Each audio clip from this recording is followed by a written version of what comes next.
returning to the village from the enchanted grove, I felt both renewed and burdened by the knowledge I had gained. The wisdom of the forest and the spirits had opened my eyes to a deeper connection with nature, and I had come to see the woods not as a resource to exploit but as a living, breathing entity deserving of respect and protection. As I approached my family's cabin, I was greeted by the comforting sight of my father, Nathaniel, and my grandfather, Tobias, working in the lumberyard.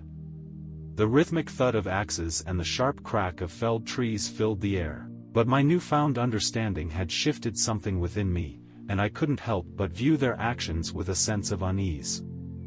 That evening, I sat down with my family and shared the incredible journey I had undertaken in the heart of Elder Tree Woods.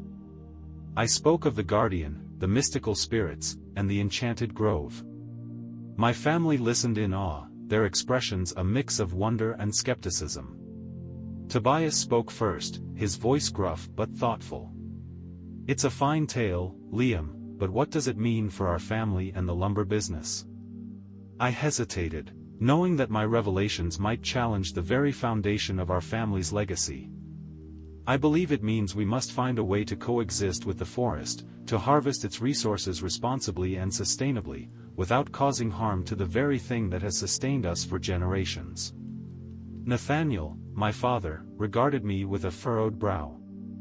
"The rival lumber company, Timberco, threatens our livelihood. They are ruthless in their pursuit of profit, and if we don't match their production, we risk losing everything."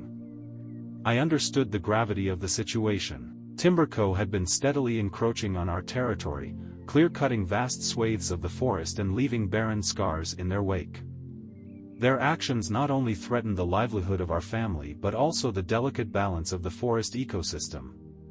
Over the weeks that followed, tensions in the village escalated as Timberco's aggressive expansion continued.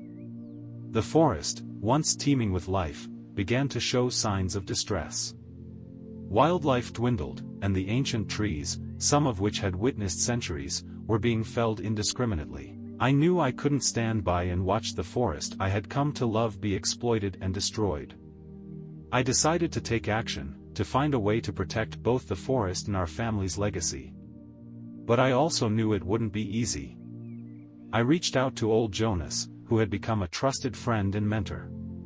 He spoke of a vision he had seen in the enchanted grove, a vision of a united village standing together to protect the forest from Timberco's greed. With old Jonas by my side, we began to rally the villagers, sharing the wisdom and magic of Elder Tree Woods. Slowly but surely, our message began to resonate.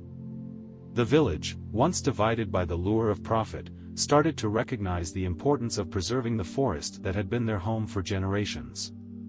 As the villagers joined our cause, we devised a plan to confront Timberco. We knew it wouldn't be easy, but our determination was unwavering. We would negotiate for sustainable practices, for the protection of the ancient trees, and for the future of the forest. The day of the negotiation arrived, and the entire village stood together, a united front, as we faced the representatives of Timberco. It was a tense and uncertain moment, but it was also a testament to the power of community and the enduring love for the forest. As the negotiations unfolded, it became clear that Timberco was not interested in compromise. Their greed and arrogance had blinded them to the value of the forest beyond mere profit. It was a heartbreaking realization. But we were not defeated. We stood our ground, determined to protect the woods we loved. The forest itself seemed to rally to our cause, with the whispering leaves and rustling branches echoing our determination. In the end, the villagers of Elder Tree Hollow refused to allow Timberco's relentless exploitation to continue. We organized boycotts, rallied support from neighboring communities, and mounted legal challenges to protect the forest. It was a long and arduous battle, but our unwavering commitment to the woods prevailed. And so, Elder Tree Woods remained a sanctuary, a place where the ancient trees could stand tall, where the mystical spirits could continue their dance, and where I, Liam, could carry on my family's legacy as a lumberjack with a profound respect for the forest. It was a delicate balance, but it was a balance we were willing to protect, for the sake of the woods and for generations to come.